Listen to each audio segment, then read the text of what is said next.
사랑인 줄 알았던 노후가 지옥이 될 줄은 정말 몰랐습니다. 여보, 이제 고생 그만하고 편히 쉬어요. 그 말을 믿고 반찬 가게도 빌라도 다 정리했습니다. 하지만 재혼 1년 만에 저는 고시원 쪽방으로 쫓겨났습니다. 알고 보니 저는 간병인이었습니다. 돈 한 푼 안 드는 버려도 되는 간병인. 28억짜리 저택에서 쫓겨나던 그날, 저는 깨달았습니다. 사랑이 아니라 이용당했다는 걸. 하지만 그놈들은 몰랐습니다. 제가 한 장의 녹음 파일을 남겼다는 걸. 그 3분짜리 음성 하나가 모든 걸 무너뜨릴 거라는 걸. 반갑습니다. 여러분의 남은 인생이 꽃길만 되길 응원하는 마음으로 사연을 준비했습니다. 구독과 알림 설정을 해두시면 잊지 않고 늘 찾아뵙겠습니다. 댓글로 여러분이 듣고 계신 곳을 알려주시면 큰 힘이 됩니다. 자, 그럼 시작합니다. 무릎이 시큰거렸습니다. 아침 5시부터 쪼그려 앉아 팔을 다듬으니 당연했습니다. 시장 구석 한 평짜리 반찬 가게. 간판도 없이 좌판만 펼쳐놓은 곳이었습니다. 아줌마, 오늘도 멸치볶음 있어요? 단골 손님이 물었습니다. 네, 방금 볶았어요. 정희는 비닐봉지에 반찬을 담으며 미소 지었습니다. 하지만 허리를 펼 때마다 신음이 새어나왔습니다. 68년을 살아온 몸, 공무원 남편과 사별한 지 5년. 자식들은 각자 살기 바빴습니다. 엄마, 우리도 애들 키우느라 바빠. 알지? 큰딸의 말이 아직도 귓가에 맴돌았습니다. 정희는 한숨을 삼키고 다시 팔을 다듬었습니다. 그때였습니다. 여사님, 오늘도 부지런하시네요. 낮은 목소리가 들렸습니다. 정희는 고개를 들었습니다. 회색 코트를 입은 노신사가 서 있었습니다. 최 회장, 한 달 전부터 매일 찾아오는 단골이었습니다. 어서 오세요. 오늘은 뭘 드릴까요? 계란장 조림이랑 무생채 주세요. 최 회장은 정중하게 고개를 숙였습니다. 그의 손에는 명품 지갑이 들려 있었습니다. 정희는 반찬을 담으며 힐끗 그를 바라봤습니다. 정갈한 옷차림, 깔끔하게 빗은 백발, 어딘가 품격이 느껴지는 사람이었습니다. 혼자 사세요? 정희가 조심스레 물었습니다. 네, 아내가 3년 전에 먼저 갔습니다. 최 회장의 목소리에 슬픔이 묻어났습니다. 여사님 반찬 맛이 아내 손맛이랑 똑같아요. 정희는 가슴이 먹먹해졌습니다. 그럼 많이 가져가세요. 덤으로 드릴게요. 아니에요. 정당한 값을 드려야죠. 최 회장은 10,000원짜리 2장을 내밀었습니다. 너무 많으신데요? 괜찮습니다. 맛있는 건 비싸야죠. 그는 따뜻하게 웃으며 자리를 떠났습니다. 정희는 그의 뒷모습을 한참 바라봤습니다. 왜인지 마음 한구석이 따뜻해졌습니다. 그날 저녁, 정희는 좌판을 정리하다 그만 주저앉았습니다. 무릎에 힘이 풀렸습니다. 식은땀이 흘렀습니다. 약국에서 산 파스를 붙였지만 소용없었습니다. 아줌마 괜찮아요? 옆 가게 주인이 달려왔습니다. 괜찮아요. 잠깐 쉬면 돼요. 하지만 일어설 수가 없었습니다. 무릎이 부어올랐습니다. 그때 누군가 달려왔습니다. 여사님, 최 회장이었습니다. 병원 가셔야겠어요. 제가 모시고 갈게요. 아니에요. 괜찮아요. 괜찮지 않습니다. 최 회장은 주저없이 정희를 업었습니다. 어머, 회장님. 저도 아직 힘은 있습니다. 가시죠. 그는 정희를 업고 택시를 잡았습니다. 정희는 그의 등에서 눈물이 났습니다. 얼마 만에 느껴보는 온기였을까. 병원에서 돌아온 정희는 멍하니 앉아 있었습니다. 퇴행성 관절염이래요. 쉬어야 한대요. 최 회장은 정희 옆에 앉아 물을 건넸습니다. 걱정 마세요. 제가 당분간 도와드릴게요. 무슨 말씀을? 혼자 사는 노인네가 뭐 바쁜 게 있겠습니까? 최 회장은 웃었습니다. 그날부터 최 회장은 매일 가게에 나왔습니다. 반찬을 나르고 좌판을 정리하고 설거지까지 했습니다. 회장님, 이러시면 제가 너무 미안해요. 미안할 것 없습니다. 제가 좋아서 하는 겁니다. 어느 날 저녁, 최 회장은 조심스럽게 입을 열었습니다. 여사님, 제 말 좀 들어주시겠어요? 정희는 고개를 끄덕였습니다. 저도 이제 나이가 많습니다. 혼자 사는 게 외롭습니다. 최 회장의 목소리가 떨렸습니다. 여사님과 함께하고 싶습니다. 남은 인생을요. 정희는 숨이 멎는 것 같았습니다. 저 같은 사람을요? 여사님은 따뜻한 분입니다. 하지만 저는 돈도 없고 돈은 제게 있습니다. 최 회장은 정희의 손을 잡았습니다. 이제 고생 그만하고 제 옆에서 쉬세요. 정희는 눈물이 쏟아졌습니다. 68년 인생에서 처음 듣는 말이었습니다. 천천히 생각해 보세요. 급하게 답 안 하셔도 됩니다.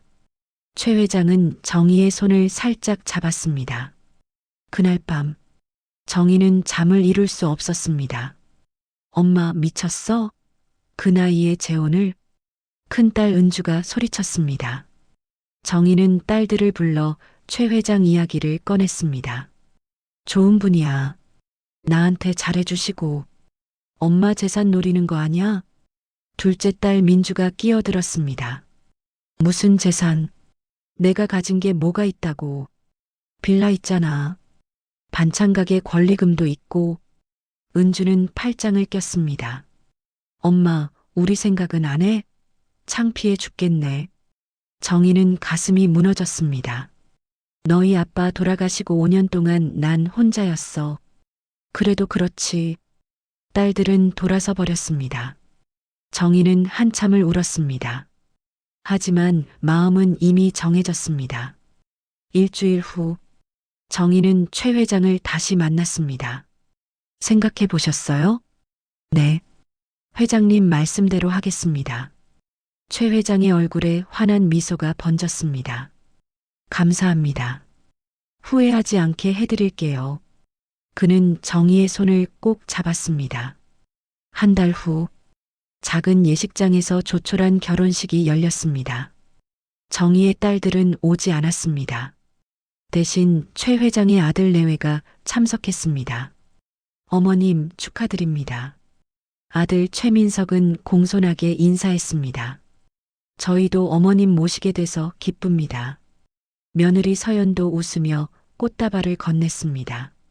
정희는 감격했습니다. 이렇게 좋은 사람들이. 예식이 끝나고 최 회장은 정희를 차에 태웠습니다. 이제 우리 집으로 가시죠. 차는 강남의 한 고급 주택가로 향했습니다. 대문이 열리자 3층짜리 저택이 나타났습니다. 여기가 우리 집이에요? 정희는 눈이 휘둥그레졌습니다. 네. 이제 여사님 집입니다. 현관문을 열자 대리석 바닥이 펼쳐졌습니다. 샹들리에가 달린 거실, 통유리로 보이는 정원. 정희는 꿈을 꾸는 것 같았습니다. 회장님, 이건 너무 당연한 겁니다. 제 아내니까요. 최 회장은 정희의 어깨를 감싸 안았습니다. 그날 저녁, 민석 내외가 저녁 식사에 초대했습니다. 어머님, 편하게 계세요. 서연은 정희에게 차를 따라주며 웃었습니다. 식사 중 민석이 조심스럽게 물었습니다. 어머님, 혹시 빌라는 어떻게 하실 생각이세요? 정희는 숟가락을 멈췄습니다. 응? 비워두는 것도 아깝잖아요. 딸들한테 미리 증여하시면 세금도 아끼고. 민석은 웃으며 말했습니다. 정희는 잠시 생각했습니다. 그래, 그것도 그렇네. 그리고 어머님, 서연이 끼어들었습니다. 도장은 어디 보관하세요? 정희는 이상한 느낌이 들었습니다. 하지만 곧 고개를 저었습니다. 가족인데 뭐. 아니야. 내가 잘 챙길게. 민석과 서연은 눈빛을 주고받았습니다. 며칠 후 정희는 빌라를 딸들에게 증여했습니다. 반찬 가게 권리금도 정리했습니다. 모든 걸 딸들에게 나눠줬습니다. 통장에는 1천만 원만 남았습니다. 이제 난 정말 회장님께만 의지하는구나. 정희는 이상하게 허전했습니다. 그날 밤 정희는 이상한 꿈을 꿨습니다. 최 회장이 휠체어를 타고 있었습니다. 정희를 보며 물었습니다. 당신은 누구요? 정희는 소스라치게 놀라 깼습니다. 후, 식은땀이 흘렀습니다. 옆에서 최 회장이 고르게 숨을 쉬고 있었습니다.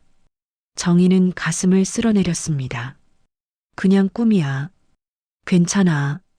하지만 왜인지 마음 한구석이 불안했습니다. 그 불안은 곧 현실이 됐습니다. 재혼 6개월째 되던 날, 정희는 아침 일찍 일어나 아침상을 차렸습니다. 여보, 일어나세요. 아침 드세요. 하지만 최 회장은 일어나지 않았습니다. 여보, 정희는 최 회장을 흔들었습니다. 그의 얼굴이 창백했습니다. 여보, 정신 차려요. 정희는 비명을 질렀습니다. 최 회장의 입술이 파랗게 변해 있었습니다. 119, 119요. 정희는 떨리는 손으로 전화를 걸었습니다. 구급차가 도착했습니다. 응급요원들이 최 회장을 들것에 실었습니다. 보호자분, 같이 가시죠. 정희는 구급차에 올라탔습니다. 손이 부들부들 떨렸습니다. 병원 응급실, 의사가 나왔습니다. 보호자 되시나요? 네, 아내입니다. 급성 심근경색입니다. 지금 응급수술 들어갑니다. 정희는 주저앉았습니다.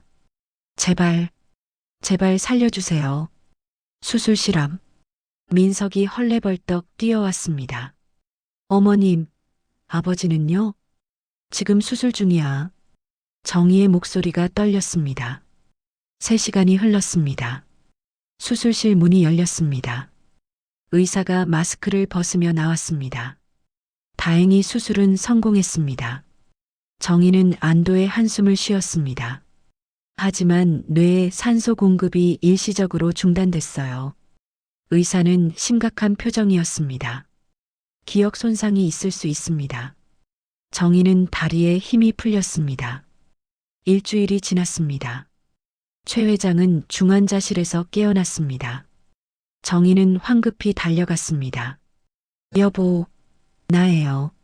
정희예요. 최 회장은 천천히 눈을 떴습니다. 하지만 그의 눈빛은 흐릿했습니다. 당신은 누구요? 정희는 얼어붙었습니다. 저예요. 당신 아내 정희요. 아내? 내 아내는 죽었는데. 최 회장은 중얼거렸습니다.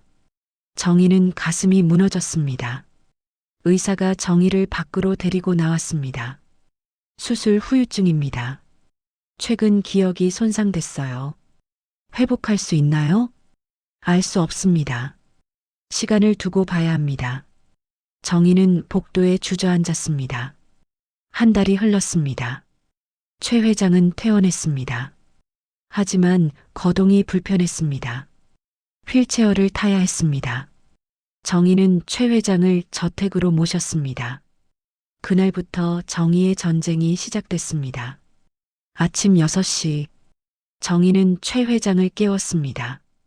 기저귀를 갈았습니다. 여보, 좀만 참으세요.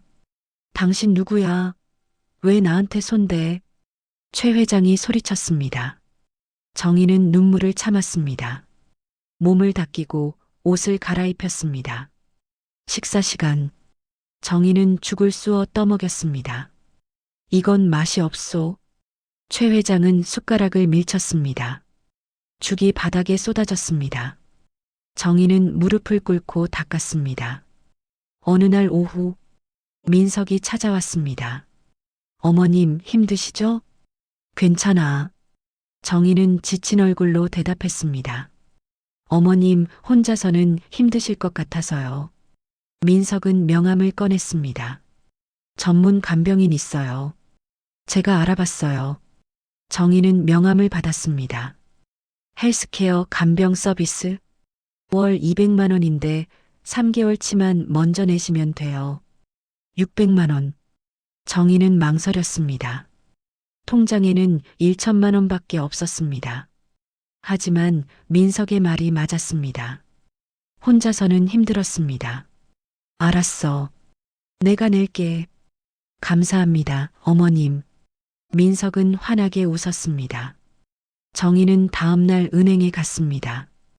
600만 원을 찾아 민석에게 줬습니다. 3개월치 간병인 비용이야. 네, 알겠습니다. 민석은 돈을 받아들었습니다. 간병인은 언제 와? 다음 주부터 나올 거예요. 일주일이 지났습니다. 하지만 간병인은 오지 않았습니다. 정희는 민석에게 물었습니다.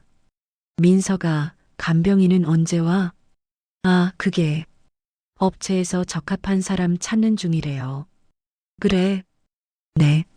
조금만 기다려주세요. 민석은 미안한 척 웃었습니다. 정희는 이상했습니다. 하지만 의심하지 않았습니다. 또 일주일이 지났습니다. 여전히 간병인은 오지 않았습니다. 민석아, 간병사 아직도 안 와? 어머님, 죄송해요. 업체에서 연락이 늦어지네요. 그럼 내가 직접 전화해 볼까? 정희가 명함을 꺼내려는 순간 민석이 황급히 말했습니다. 아니에요. 제가 할게요. 민석은 명함을 도로 가져갔습니다. 정희는 석연치 않았습니다. 뭔가 이상한데. 하지만 민석을 의심할 수 없었습니다. 가족인데. 그날 밤 정희는 복도를 지나다 우연히 민석과 서연의 대화를 들었습니다. 여보, 그 간병인 언제 보낼 거야? 서연의 목소리였습니다. 정희는 문틈으로 귀를 기울였습니다. 간병인? 무슨 간병인? 민석이 웃었습니다. 당연히 안 보내지. 돈만 받으면 되는 거 아니야? 정희는 숨이 멎었습니다. 그 여자 바보 같아. 600만 원 그냥 줬어. 허? 쉽게 벌었네. 두 사람은 낄낄거리며 웃었습니다. 정희는 그 자리에 얼어붙었습니다. 돈만 받으려고 손이 떨렸습니다. 하지만 정희는 움직이지 않았습니다. 더 들어야 했습니다. 그나저나 아버지 얼마나 더 버틸까? 서연이 물었습니다. 의사가 1, 2년이래. 그때까지만 공짜로 간병시키는 거지. 그럼 나중에 저 여자는? 쫓아내면 돼. 어차피 받을 것도 없어. 민석은 만족스럽게 말했습니다. 정희는 눈을 감았습니다. 처음부터 계획이었어. 눈물이 흘렀습니다. 하지만 소리 내지 않았습니다. 조용히, 아주 조용히. 정희는 뒤로 물러섰습니다. 자기 방으로 돌아왔습니다. 문을 닫았습니다. 침대에 앉았습니다. 온몸이 떨렸습니다. 나는 이용당한 거야. 하지만 이상했습니다. 눈물은 나는데 분노보다 차가운 무언가가 올라왔습니다. 증거를 찾아야 해. 정희는 일어났습니다. 서랍을 열었습니다. 남편이 쓰던 옛날 휴대폰이 있었습니다. 충전해서 켰습니다. 녹음 기능을 확인했습니다. 작동했습니다. 이걸로 녹음하자. 정희는 휴대폰을 주머니에 넣었습니다. 그리고 다짐했습니다. 다음에 저 대화가 나오면 녹음해야 돼. 며칠이 지났습니다. 정희는 매일 밤 복도를 서성였습니다. 민석과 서연의 방 근처를. 그리고 사흘째 되던 날 밤 또다시 대화 소리가 들렸습니다. 정희는 조용히 다가갔습니다. 휴대폰을 꺼냈습니다. 녹음 버튼을 눌렀습니다. 여보, 그 여자 정말 순진해. 간병비 준다니까 그냥 믿더라. 서연의 목소리. 그러니까 애초에 계획대로 잘 되고 있어. 민석의 목소리. 600만 원도 받았고 공짜 간병도 시키고 아버지 상태 보고 나빠지면 쫓아내면 돼. 1, 2년만 이용하는 거지. 그때까지만. 두 사람은 낄낄거렸습니다. 정희는 녹음을 멈췄습니다. 3분 32초. 완벽한 증거였습니다. 정희는 휴대폰을 꼭 쥐었습니다. 떨리지 않았습니다. 오히려 차분했습니다. 이제 준비됐어. 정희는 자기 방으로 돌아왔습니다. 녹음 파일을 확인했습니다. 또렷하게 들렸습니다. 민석과 서연의 목소리. 모든 계획, 모든 악행. 정희는 파일을 이메일로 자신에게 보냈습니다. 만약의 사태를 대비해 이제 더 필요한 게 있어. 정희는 생각했습니다. 민석이 말한 것들, 아버지의 병, 재산 이야기, 그것들이 어디 있을까? 서재에 있을 거야. 하지만 서재는 항상 잠겨 있었습니다. 정희는 며칠을 기다렸습니다. 기회를 노렸습니다. 그리고 이틀 후 민석과 서연이 외출했습니다. 어머님, 저녁까지 올게요. 응, 다녀와. 정희는 웃으며 배웅했습니다. 문이 닫혔습니다. 정희는 즉시 움직였습니다. 서재 앞으로 갔습니다. 문은 잠겨 있었습니다. 정희는 헤어핀을 꺼냈습니다. 남편이 살아있을 때 가르쳐준 방법. 제발 열려라. 딸각. 자물쇠가 열렸습니다. 정희는 조심스럽게 문을 열었습니다. 서재 안으로 들어갔습니다. 책상 서랍을 열었습니다. 서류들이 가득했습니다. 하나씩 확인했습니다. 그리고 한 장의 진단서. 환자명 최진수. 진단명 알츠하이머병 초기. 진단일 2024년 3월. 정희가 최 회장을 만나기 2달 전이었습니다. 정희는 손이 떨렸습니다. 휴대폰을 꺼내 사진을 찍었습니다. 찰칵. 또 다른 서류. 간병 비용 연간 3,600만 원. 재혼시 비용 0원. 예상 절감액 7,200만 원. 정희는 서류를 움켜쥐었습니다. 찰칵. 모든 서류를 촬영했습니다. 그때 현관문 여는 소리가 들렸습니다. 정희는 화들짝 놀랐습니다. 벌써? 황급히 서류를 정리했습니다. 서랍을 닫았습니다. 문을 잠갔습니다. 복도로 나왔습니다. 주방으로 뛰어갔습니다. 어머님, 서연의 목소리였습니다. 정희는 가스레인지를 켰습니다. 냄비를 올렸습니다. 여기 계셨네요. 서연이 주방에 들어왔습니다. 저녁 준비하고 있었어. 정희는 애써 태연한 척했습니다. 서연은 의심스러운 눈빛으로 정희를 봤습니다. 뭐 하셨어요? 얼굴에 땀이. 청소하느라 좀 더워서. 정희는 웃었습니다. 서연은 한참 정희를 쳐다보다 돌아섰습니다.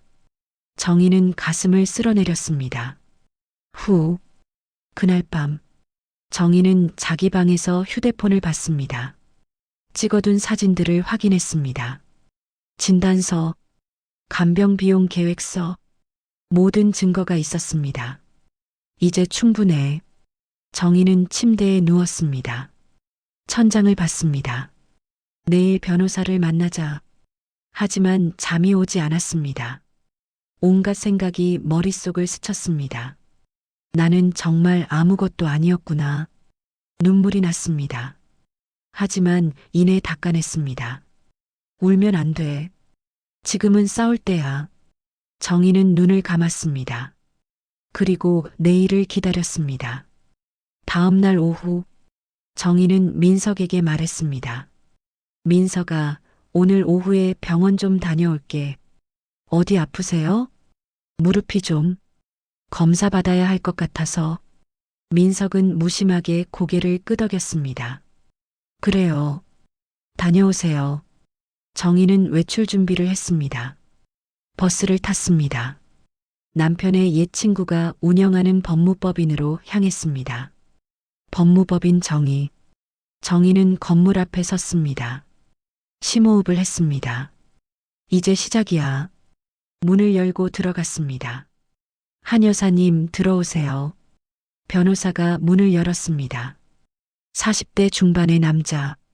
남편의 대학 후배 정민수 변호사였습니다. 오래간만입니다. 그러게요. 무슨 일로 오셨어요? 정희는 가방에서 USB를 꺼냈습니다. 이걸 좀 들어보세요. 변호사는 USB를 컴퓨터에 꽂았습니다. 먼저 녹음 파일을 재생했습니다. 여보, 그 여자 정말 순진해. 간병비 준다니까 그냥 믿더라. 그러니까 애초에 계획대로 잘 되고 있어. 600만 원도 받았고 공짜로 간병도 시키고. 녹음이 끝났습니다. 변호사는 얼굴이 굳어졌습니다. 이건, 그리고 이것도요. 정희는 사진 파일들을 보여줬습니다. 진단서, 간병 비용 계획서. 변호사는 하나씩 확인했습니다. 점점 표정이 심각해졌습니다. 여사님, 이건 명백한 사기입니다. 그렇죠? 고소할 수 있습니다. 변호사는 단호하게 말했습니다. 그런데 이 서류들은 어떻게? 제가 서재에 들어가서 찍었어요. 정희는 솔직하게 말했습니다. 불법이라는 건 알아요. 변호사는 고개를 끄덕였습니다. 이해합니다. 녹음도 있고 서류도 있으니 증거는 충분합니다. 한 가지만 설명드릴게요. 변호사는 메모를 했습니다. 상대방이 혼인이 무효라고 주장할 겁니다. 그럼 전 아무것도 못 봤나요? 아니요. 변호사는 고개를 저었습니다. 11개월 간병한 것, 사기당한 것, 이건 다 돈으로 받을 수 있어요. 정희는 고개를 끄덕였습니다. 얼마나 받을 수 있을까요? 최소 1억 정도 예상됩니다. 정희는 숨을 멈췄습니다. 그리고 저 사람들은 처벌받을 겁니다. 정말요? 네. 이 증거면 충분합니다. 변호사는 정희를 봤습니다. 여사님, 각오되셨습니까? 네. 힘든 싸움이 될 겁니다. 알아요. 하지만 하겠습니다. 정희는 단호하게 말했습니다. 더 이상 당하고만 있지 않을 거예요. 변호사는 미소 지었습니다. 알겠습니다. 제가 도와드리겠습니다. 그리고 한 가지 더 준비해야 할 게 있습니다. 뭔데요? 언론입니다. 정희는 눈을 크게 떴습니다. 언론이요? 네. 기자를 만나보시겠어요? 정희는 잠시 망설였습니다. 그리고 고개를 끄덕였습니다. 네. 하겠습니다. 내일 오후에 약속 잡겠습니다. 감사합니다. 정희는 법무법인을 나왔습니다. 버스를 타고 집으로 돌아갔습니다. 머릿속으로 생각했습니다. 기사가 나가면 모든 게 바뀔 거야. 두려웠습니다. 하지만 동시에 각오도 됐습니다. 이제 돌아갈 수 없어. 정희는 주먹을 쥐었습니다. 그리고 내일을 기다렸습니다. 다음 날 오후 정희는 변호사 사무실에 도착했습니다. 한 여사님, 이쪽입니다. 변호사가 회의실로 안내했습니다. 안에는 한 남자가 앉아 있었습니다. 안녕하세요. 김태훈 기자입니다. 30대 후반의 날카로운 인상. 녹음기와 노트를 꺼내 들었습니다. 편하게 말씀해 주세요. 정희는 의자에 앉았습니다. 심호흡을 했습니다. 처음부터요. 최 회장님을 어떻게 만나셨는지. 정희는 천천히 말하기 시작했습니다. 시장 반찬 가게 이야기, 최 회장이 단골이 된 일, 청혼, 결혼, 그리고 시작된 지옥. 하지만 정희는 감정을 드러내지 않았습니다. 담담하게 사실만 말했습니다. 1시간이 흘렀습니다. 기자는 메모를 빼곡히 했습니다. 그럼 언제 진실을 아셨어요? 우연히 대화를 들었어요. 정희는 USB를 꺼냈습니다. 여기 녹음도 있어요. 기자는 녹음을 들었습니다. 눈빛이 점점 날카로워졌습니다. 이건 완벽한 증거네요. 그리고 이것도요. 정희는 휴대폰을 꺼냈습니다. 진단서와 계획서 사진들을 보여줬습니다. 기자는 하나씩 확인했습니다. 대단합니다. 기사 쓸 수 있나요? 당연하죠. 이건 특종입니다. 기자는 단호하게 말했습니다. 여사님 각오되셨죠? 네. 기사 나가면 여사님도 노출됩니다. 괜찮아요. 정희는 눈을 마주쳤습니다. 전 숨길 게 없어요. 기자는 만족스럽게 웃었습니다. 좋습니다. 모레 아침에 내겠습니다. 감사합니다. 인터뷰가 끝났습니다. 정희는 사무실을 나왔습니다. 변호사가 배웅했습니다. 여사님, 이제 준비하셔야 합니다. 뭐요? 기사 나가면 집에서 쫓겨날 수 있어요. 정희는 이미 알고 있었습니다. 갈 곳은 있어요. 예전에 살던 고시원. 돈은 괜찮으세요? 통장에 400만 원 있어요. 당분간 버틸 수 있어요. 변호사는 안쓰러운 눈빛으로 정희를 봤습니다. 힘내세요. 제가 끝까지 함께하겠습니다. 감사합니다. 정희는 고개를 숙였습니다. 집으로 돌아가는 버스 안. 정희는 창밖을 봤습니다. 모래면 가슴이 두근거렸습니다. 두려움이 아니었습니다. 해방감이었습니다. 드디어 끝나는구나. 저녁 6시. 정희는 집에 도착했습니다. 평소처럼 저녁을 차렸습니다. 평소처럼 최 회장을 돌봤습니다. 하지만 모든 게 달랐습니다. 마지막이야. 이게 마지막이야. 민석과 서연은 TV를 보며 웃고 있었습니다. 아무것도 모른 채 정희는 그들을 봤습니다. 연민도 분노도 없었습니다. 그저 차가운 시선뿐. 내일까지만 참자. 밤 11시 정희는 자기 방으로 갔습니다. 짐을 싸기 시작했습니다.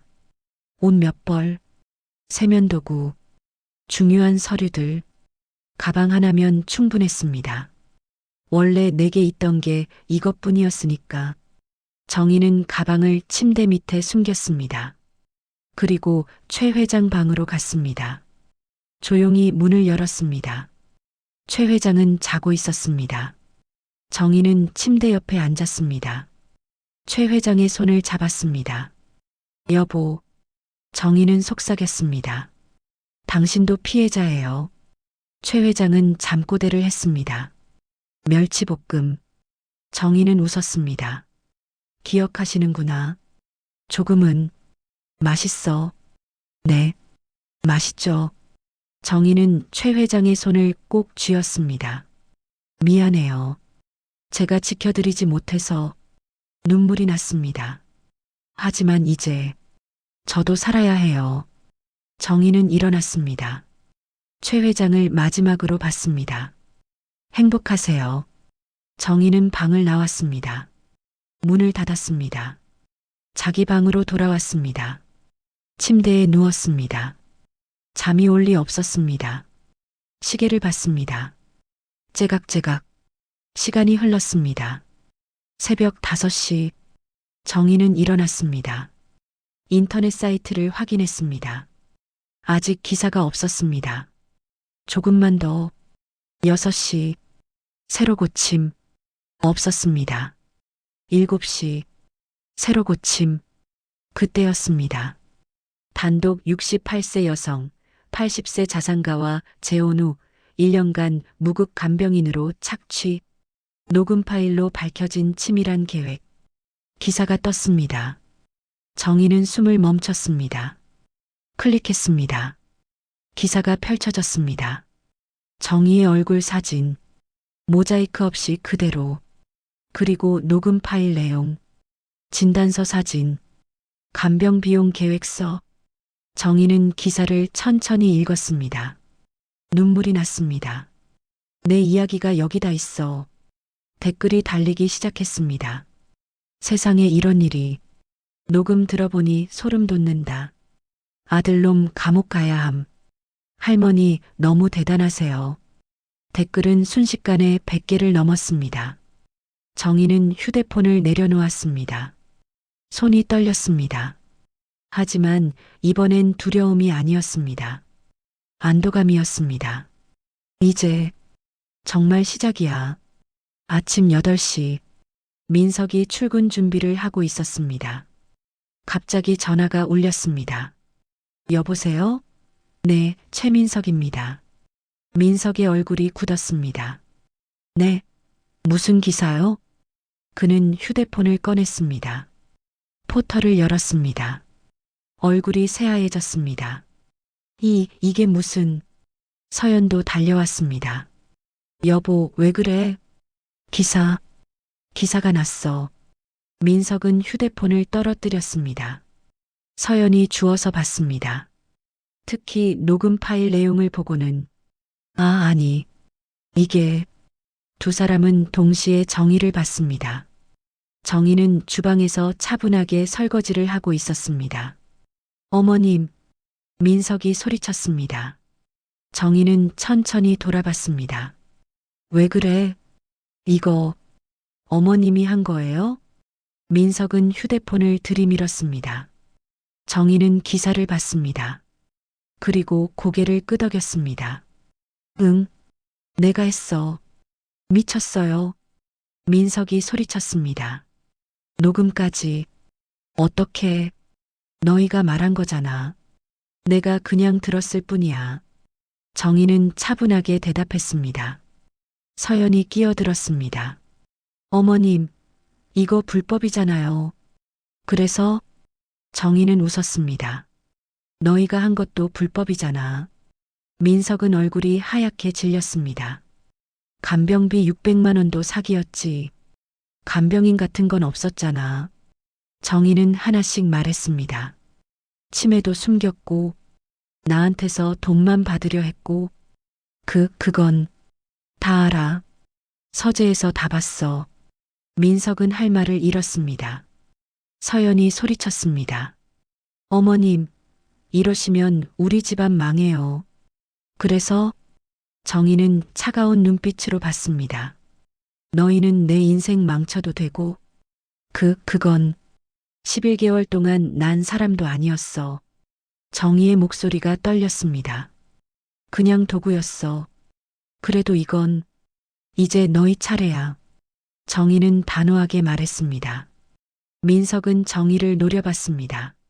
어머님, 후회하실 겁니다. 안 해. 하나도. 당장 집에서 나가세요. 민석이 소리쳤습니다. 정희는 고개를 끄덕였습니다. 알았어. 나갈게. 정희는 자기 방으로 갔습니다. 침대 밑에서 가방을 꺼냈습니다. 이미 준비된 짐이었습니다. 가방을 들고 나왔습니다. 민석과 서연이 현관에 서 있었습니다. 민석은 휴대폰을 꺼냈습니다. 딸각딸각. 현관 비밀번호를 바꿨습니다. 이제 못 들어와요. 민석은 차갑게 말했습니다. 집은 아버지 명의고 어머님 권리 없어요. 정희는 조용히 들었습니다. 어디 가실 거예요? 서연이 비꼬듯 물었습니다. 고시원. 예전에 살던 곳. 정희는 담담하게 대답했습니다. 쯧쯧. 불쌍하게. 서연은 코웃음 쳤습니다. 정희는 신발을 신었습니다. 현관문 손잡이를 잡았습니다. 나가기 전에 돌아봤습니다. 참, 한 가지만 더.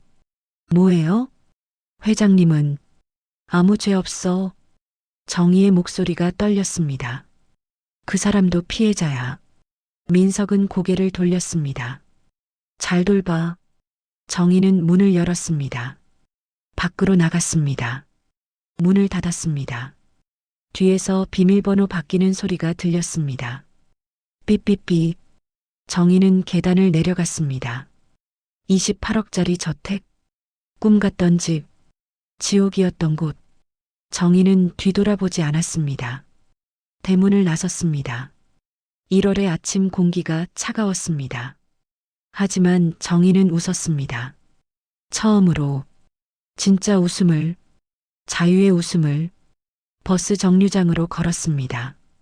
버스를 탔습니다. 창밖을 봤습니다.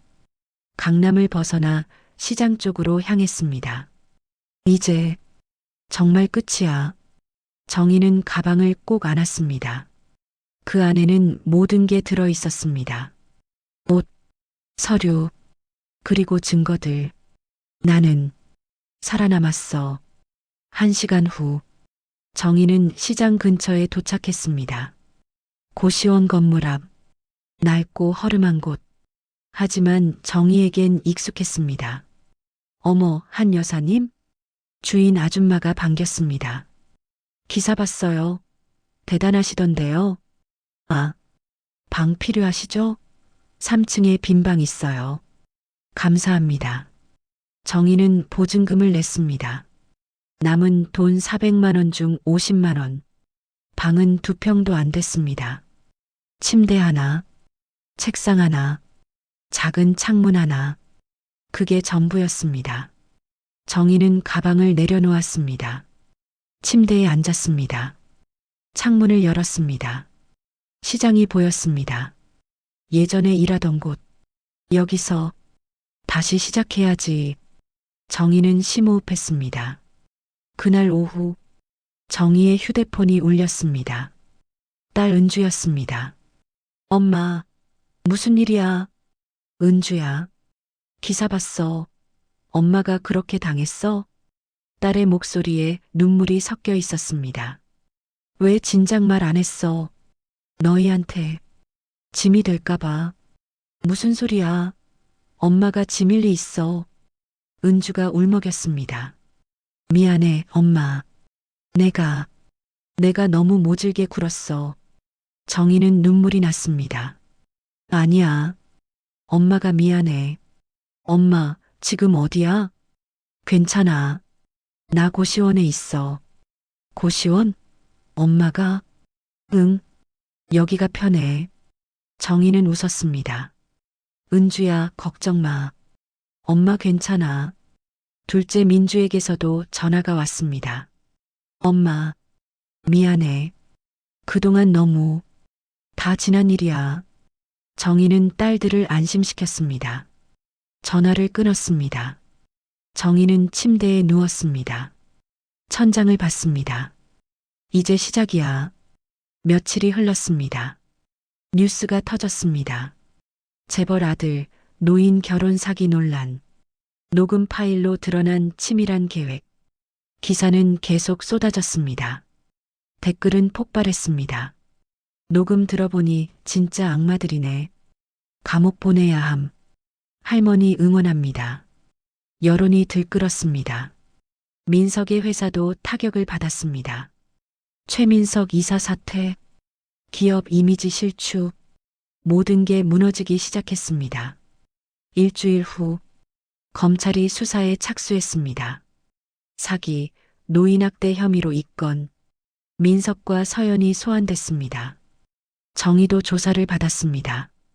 검찰 조사 당일, 정희는 검찰청에 도착했습니다. 기자들이 몰려왔습니다. 한 여사님, 한마디만. 정희는 멈춰섰습니다. 카메라를 똑바로 봤습니다. 저는 그저 진실이 밝혀지길 바랍니다. 정희의 목소리는 떨리지 않았습니다. 11개월 동안 저는 사람이 아니었습니다. 기자들이 조용해졌습니다. 하지만 녹음기 버튼을 누른 순간 저는 다시 사람이 됐습니다. 정희는 고개를 들었습니다. 스스로를 지킬 수 있는 사람으로요. 플래시가 터졌습니다. 정희는 검찰청 안으로 들어갔습니다. 조사실, 검사가 앉아 있었습니다. 한정혜 씨 맞으시죠? 네. 편하게 앉으세요. 검사는 녹음을 재생했습니다. 민석과 서연의 목소리가 흘러나왔습니다. 검사의 표정이 굳어졌습니다. 명백한 사기 공모네요. 네. 정희는 고개를 끄덕였습니다. 다른 증거도 있습니다. 정희는 사진들을 제출했습니다. 진단서, 비용 계획서, 검사는 하나씩 확인했습니다. 충분합니다. 기소하겠습니다. 감사합니다. 정희는 검찰청을 나왔습니다. 변호사가 기다리고 있었습니다. 수고하셨어요. 이제 재판만 남았습니다. 얼마나 걸릴까요? 빠르면 2달, 늦으면 석 달. 정희는 고개를 끄덕였습니다. 기다리겠습니다. 그날 저녁, 정희는 고시원으로 돌아왔습니다. 침대에 앉아 창밖을 봤습니다. 시장에 불이 하나둘 켜졌습니다. 이제 조금만 더. 정희는 일어났습니다. 옷을 갈아입었습니다. 밖으로 나갔습니다. 시장으로 걸어갔습니다. 예전 자리, 한 평짜리 빈 공간, 아직 비어 있었습니다. 한 여사님? 옆 가게 주인이 다가왔습니다. 어머, 여사님, 기사 봤어요. 아, 정말 대단하세요. 주인은 정희를 안아줬습니다. 괜찮아요? 많이 힘드셨죠? 정희는 눈물이 났습니다. 괜찮아요. 이젠 여기 다시 하실 거예요? 네. 할 수 있을까요? 당연하죠. 단골들이 얼마나 기다렸는데. 주인은 환하게 웃었습니다. 정희도 웃었습니다. 진짜 웃음이었습니다. 그래. 다시 시작하자. 다음 날부터 정희는 다시 반찬 가게를 시작했습니다. 아침 5시에 일어나 팔을 다듬고 멸치를 볶고 좌판을 펼쳤습니다. 아줌마, 오랜만이에요. 단골 손님들이 찾아왔습니다. 기사 봤어요. 정말 대단하세요. 괜찮아요. 이제 다 끝났어요. 정희는 웃으며 반찬을 담았습니다. 손님들은 덤으로 돈을 더 줬습니다. 조금이라도 보태요. 힘내세요. 정희는 눈물이 났습니다. 세상엔 좋은 사람도 많구나. 하루벌이는 예전보다 훨씬 나았습니다. 기사를 본 사람들이 일부러 찾아왔습니다. 응원합니다. 본받을게요. 정희는 감사했습니다. 그렇게 시간이 흘렀습니다. 재판을 기다리며 정희는 매일 좌판에 앉아 일했습니다. 무릎은 여전히 아팠습니다. 하지만 마음은 가벼웠습니다. 자유로웠습니다. 그리고 2달 후 재판날이 다가왔습니다. 선고 공판날, 정희는 아침 일찍 좌판을 정리했습니다. 오늘 재판이시죠? 힘내세요. 옆 가게 주인이 응원했습니다. 감사합니다. 정희는 법원으로 향했습니다. 변호사가 입구에서 기다리고 있었습니다. 여사님, 준비되셨어요? 네. 긴장되시죠? 아니요. 오히려 담담해요. 정희는 웃었습니다. 법정 안, 방청석은 가득 찼습니다. 기자들, 시민들, 정희의 딸들도 와 있었습니다. 은주와 민주가 정희 옆에 앉았습니다. 엄마, 힘내. 응. 정희는 딸들의 손을 잡았습니다. 재판장이 들어왔습니다. 모두 일어나십시오. 사람들이 일어섰습니다. 재판장이 앉았습니다. 피고인을 입정시키십시오. 민석과 서연이 들어왔습니다. 수갑을 찬 채 얼굴은 창백했습니다. 정희는 그들을 봤습니다. 민석도 정희를 봤습니다. 눈이 마주쳤습니다. 민석은 고개를 돌렸습니다. 재판장이 판결문을 펼쳤습니다. 주문. 법정이 조용해졌습니다. 피고인 최민석에게 징역 1년 6개월을 선고한다. 정희는 숨을 멈췄습니다. 피고인 김서연에게 징역 1년을 선고한다. 단, 피고인들에게 각각 집행유예 2년을 부과한다. 방청석이 술렁였습니다. 정희는 멍하니 앉아 있었습니다. 집행유예. 재판장이 계속 말했습니다. 피고인들이 초범인 점을 참작했다. 그러나 피고인들의 행위는 계획적이고 악질적이었다. 재판장은 민석을 받습니다. 피해자를 배우자라 칭하면서도 사실은 간병인으로 취급했다. 이는 인간의 존엄을 훼손하는 행위이다. 따라서 피해자 한정희 씨에게 손해배상금 1억 2천만 원을 연대하여 지급할 것. 정희는 그 말을 들었습니다. 1억 2천만 원. 재판장이 마지막으로 말했습니다. 각각 사회봉사 300시간을 명한다. 재판장은 정의를 받습니다. 피해자가 스스로 증거를 확보하고 용기 있게 진실을 밝힌 점을 높이 평가한다. 재판장이 망치를 두드렸습니다. 패정? 재판이 끝났습니다. 사람들이 빠져나갔습니다. 정희는 한참을 앉아 있었습니다. 변호사가 다가왔습니다. 여사님, 괜찮아요. 정희는 일어났습니다. 손해배상은 받으셨잖아요. 네.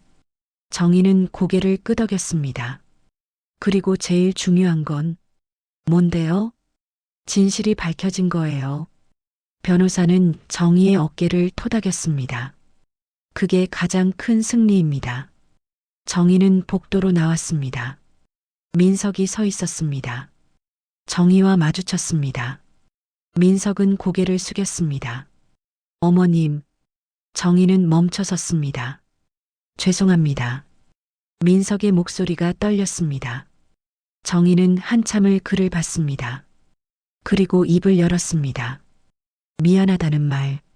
이제 와서 무슨 소용이야. 됐어. 정희는 손을 저었습니다. 이제 상관없어. 정희는 돌아섰습니다. 어머님, 민석이 불렀습니다. 정희는 멈췄습니다. 1억 2천. 꼭 드리겠습니다. 그래. 받을게. 정희는 뒤돌아보지 않고 말했습니다. 그게 내가 받을 수 있는 전부니까. 정희는 걸어갔습니다. 법원을 나왔습니다. 기자들이 몰려왔습니다. 한 여사님, 판결에 대해 어떻게 생각하세요? 정희는 잠시 생각했습니다. 그리고 입을 열었습니다. 만족하지 않습니다. 기자들이 조용해졌습니다. 하지만 받아들이겠습니다. 정희는 카메라를 봤습니다. 제가 원한 건 복수가 아니었습니다. 진실이었습니다. 정희의 목소리는 떨렸습니다. 저는 이제 앞으로 나아가겠습니다. 플래시가 터졌습니다. 정희는 법원을 나왔습니다. 햇살이 눈부셨습니다. 봄날 따뜻했습니다. 은주와 민주가 따라왔습니다. 엄마, 괜찮아? 응, 괜찮아. 정희는 웃었습니다. 이제 정말 끝났구나. 딸들이 정희를 안아줬습니다. 정희는 딸들 품에서 눈을 감았습니다. 여보, 맞죠? 돌아가신 남편에게 속삭였습니다. 나 해냈어요. 바람이 불었습니다. 3월의 바람. 부드러웠습니다. 정희는 눈을 떴습니다. 하늘을 올려다봤습니다. 구름이 천천히 흘러갔습니다. 그때 누군가 다가왔습니다. 여사님. 정희는 돌아봤습니다. 낯선 여자였습니다. 40대 중반쯤. 저 말씀드려도 될까요? 네.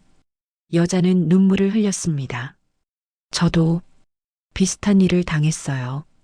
기사 보고 용기가 났어요. 여자는 정희의 손을 잡았습니다. 저도 싸울 거예요. 정희는 가슴이 뭉클했습니다. 힘내세요. 할 수 있어요. 감사합니다. 여자는 고개를 숙이고 갔습니다. 정희는 그 뒷모습을 봤습니다. 내 이야기가 누군가에게 힘이 됐구나. 정희는 미소 지었습니다. 그것만으로도 충분했습니다. 한 달 후, 정희 통장에 1억 2천만 원이 들어왔습니다.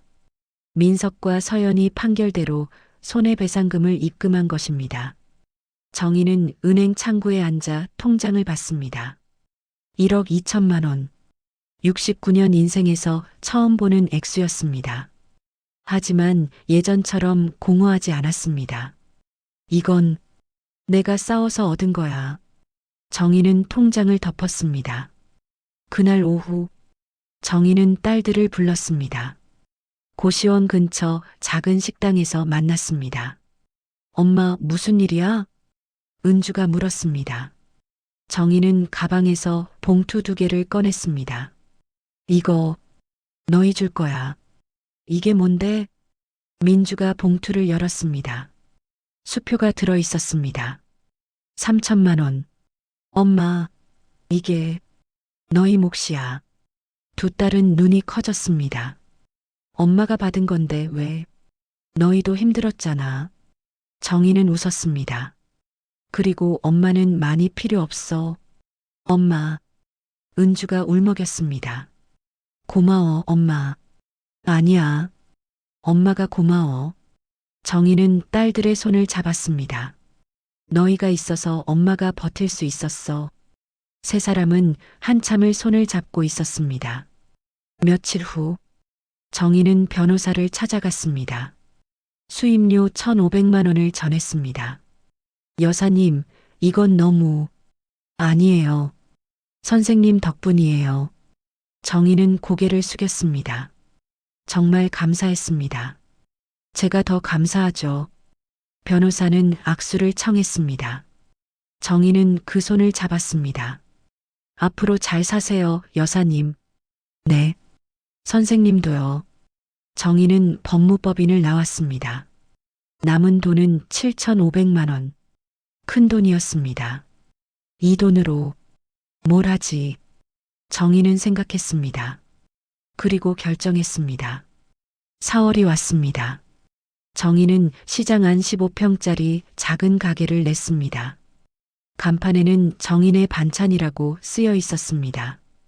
7,500만 원 중 3천만 원으로 권리금을 내고 2천만 원으로 인테리어를 했습니다. 깔끔하고 밝은 가게. 냉장 진열대도 새로 샀습니다. 개업 첫날 손님들이 몰려왔습니다. 사장님, 축하드려요. 가게 정말 예쁘네요. 옆 가게 주인들이 화분을 들고 왔습니다. 정희는 눈물이 났습니다. 감사합니다. 모두 우리가 감사하죠. 정희는 웃으며 반찬을 담았습니다. 하루벌이는 예전보다 훨씬 많았습니다. 어느 날 오후 가게 문이 열렸습니다. 한 여자가 들어왔습니다. 60대 중반쯤. 저기 한정희 사장님이세요? 네, 맞아요. 여자는 정희를 보더니 눈물을 흘렸습니다. 저 말씀드려도 될까요? 물론이죠. 앉으세요. 정희는 의자를 권했습니다. 여자는 앉아서 말했습니다. 저도 사장님처럼 당했어요. 재혼했는데 남편 자식들한테 이용당했어요. 여자는 떨리는 목소리로 이야기했습니다. 정희와 비슷한 사연이었습니다. 사장님 기사 보고 용기가 났어요. 그래서요? 고소했어요. 어제. 여자는 웃었습니다. 무서웠지만 했어요. 사장님처럼. 정희는 여자의 손을 잡았습니다. 잘하셨어요. 정말 잘하셨어요. 사장님이 없었으면 못했을 거예요. 아니에요. 본인이 해낸 거예요. 정희는 웃었습니다. 여자가 가고 정희는 가게 안에 앉아 생각했습니다. 내 이야기가 누군가에게 힘이 되고 있구나. 가슴이 따뜻해졌습니다. 며칠 후 또 다른 여자가 찾아왔습니다. 50대 후반.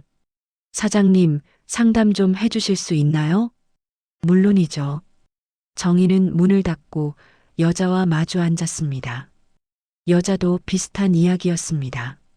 재혼 후 착취당한 일. 정희는 자신의 경험을 나눠줬습니다. 증거를 모으세요.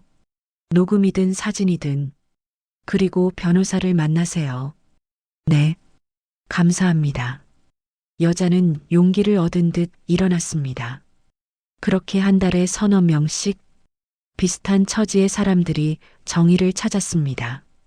정희는 그들에게 경험을 나눠줬습니다. 조언을 해줬습니다. 용기를 줬습니다. 어느 날 저녁, 정희는 가게 문을 닫고 고시원으로 돌아갔습니다. 방에 들어가니 편지 한 통이 놓여 있었습니다. 발신인이 없었습니다. 정희는 편지를 열었습니다. 사장님께, 저는 3개월 전 사장님을 찾아갔던 김영자입니다. 그때 사장님 말씀 듣고 용기 내서 고소했습니다. 어제 판결이 났습니다. 제가 이겼습니다. 손해배상금도 받았습니다. 모두 사장님 덕분입니다. 정말 감사합니다. 정희는 편지를 읽으며 눈물을 흘렸습니다. 내가 누군가를 도왔구나. 정희는 편지를 가슴에 안았습니다. 그리고 결심했습니다. 더 많은 사람을 도와야겠어. 다음 날, 정희는 변호사를 찾아갔습니다. 선생님, 제안이 하나 있어요. 뭔데요? 무료 법률 상담을 하면 어떨까요? 정희는 진지하게 말했습니다. 저처럼 당한 사람들이 많거든요. 변호사는 생각에 잠겼습니다. 좋은 생각이네요. 제가 한 달에 한 번 시간 내겠습니다. 정말요? 네. 사장님 가게에서 하면 되겠네요. 감사합니다. 정희는 고개를 숙였습니다. 그날부터 매달 셋째 주 토요일, 정희의 가게에서 무료 법률 상담이 열렸습니다. 처음엔 몇 명 안 왔습니다. 하지만 입소문이 나면서 점점 늘었습니다. 한 달에 10명, 20명, 노인들이 찾아왔습니다. 재혼 사기를 당한 사람, 자식에게 배신당한 사람, 재산을 빼앗긴 사람, 정희는 그들의 이야기를 들었습니다. 변호사는 법률 조언을 해줬습니다. 증거를 모으세요. 고소장을 쓰세요. 혼자 포기하지 마세요. 그렇게 6개월이 흘렀습니다. 정희의 가게는 이제 단순한 반찬 가게가 아니었습니다. 희망의 장소였습니다. 용기의 장소였습니다. 어느 날, 한 기자가 찾아왔습니다. 사장님, 인터뷰 좀 해도 될까요? 저요? 네. 무료 법률 상담 이야기요. 정희는 인터뷰에 응했습니다. 왜 이 일을 시작하셨어요? 제가 당했으니까요. 정희는 담담하게 말했습니다. 그리고 저처럼 당한 사람들이 많다는 걸 알았어요. 힘들지 않으세요? 힘들죠. 하지만 보람 있어요. 정희는 웃었습니다. 누군가 제 이야기 듣고 용기 낸다면 그것만으로 충분해요. 기사가 나갔습니다. 69세 할머니 반찬가게에서 무료 법률 상담, 피해자에서 조력자로 댓글이 달렸습니다. 진짜 존경스럽다. 멋있으세요. 이런 분이 진짜 영웅. 정희는 기사를 보며 웃었습니다. 영웅은 아니야. 그냥 살아남은 사람일 뿐이야. 하지만 나쁘지 않았습니다. 살아남았고, 다시 일어섰고, 그리고 누군가를 돕고 있었습니다. 그것만으로 충분했습니다. 1년 후, 정희는 아침 5시에 일어났습니다. 가게로 갔습니다. 간판이 바뀌어 있었습니다. 정인의 반찬 앤드 희망상담소. 정희는 간판을 보며 웃었습니다. 가게 문을 열었습니다. 안으로 들어가니 테이블이 늘어 있었습니다. 반찬을 파는 공간, 그리고 상담하는 공간. 정희는 앞치마를 두르고 일을 시작했습니다. 오전 10시, 첫 손님이 왔습니다. 사장님, 멸치볶음 주세요. 네, 금방 담아드릴게요. 정희는 웃으며 반찬을 담았습니다. 오후 2시, 상담 시간. 한 할머니가 찾아왔습니다. 저 상담받고 싶은데요. 앉으세요. 정희는 할머니 맞은편에 앉았습니다. 할머니는 떨리는 목소리로 이야기했습니다. 재혼 후 당한 일, 자식들의 배신. 정희는 조용히 들었습니다. 고개를 끄덕이며 손을 잡아주며 할머니, 혼자가 아니에요. 정희는 말했습니다. 저도 당했어요. 그리고 이겼어요. 정말요? 네. 할머니도 할 수 있어요. 정희는 할머니에게 변호사 연락처를 줬습니다. 이분한테 연락하세요. 감사합니다. 할머니는 눈물을 흘렸습니다. 할머니가 가고 정희는 창밖을 봤습니다. 시장 풍경, 오가는 사람들. 나는 여기가 좋아. 저녁 6시. 정희는 가게 문을 닫았습니다. 오늘 하루도 끝났습니다. 고시원으로 돌아가는 길. 정희는 하늘을 올려다봤습니다. 별이 빛나기 시작했습니다. 여보, 보고 있죠? 돌아가신 남편에게 속삭였습니다. 나 잘 살고 있어요. 정희는 미소 지었습니다. 힘들었지만 이겨냈어요. 바람이 불었습니다. 4월의 바람, 따뜻했습니다. 정희는 눈을 감았습니다. 그리고 생각했습니다. 69년을 살았습니다. 좋은 날도 있었고, 나쁜 날도 있었습니다. 지옥 같은 날도 있었습니다. 하지만 다시 일어섰습니다. 다시 웃었습니다. 다시 살았습니다. 그리고 누군가를 도왔습니다. 이게 내 삶이야. 정희는 눈을 떴습니다. 고시원에 도착했습니다. 작은 방, 하지만 자유로운 공간. 정희의 집, 창문을 열었습니다. 시장이 보였습니다. 내일도 저기서 일할 것입니다. 반찬을 팔고, 사람들을 만나고, 누군가를 도울 것입니다. 평범한 일상, 하지만 의미 있는 일상. 정희는 침대에 누웠습니다. 천장을 봤습니다. 내일은 어떤 하루일까? 기대됐습니다. 두렵지 않았습니다. 왜냐하면 정희는 알고 있었습니다. 어떤 일이 와도 다시 일어설 수 있다는 것을, 싸울 수 있다는 것을, 살아갈 수 있다는 것을. 정희는 눈을 감았습니다. 그리고 잠들었습니다. 편안하게, 사랑인 줄 행복하게. 알았던 노후. 끝. 그날 당신이라면 녹음 버튼을 눌렀겠습니까?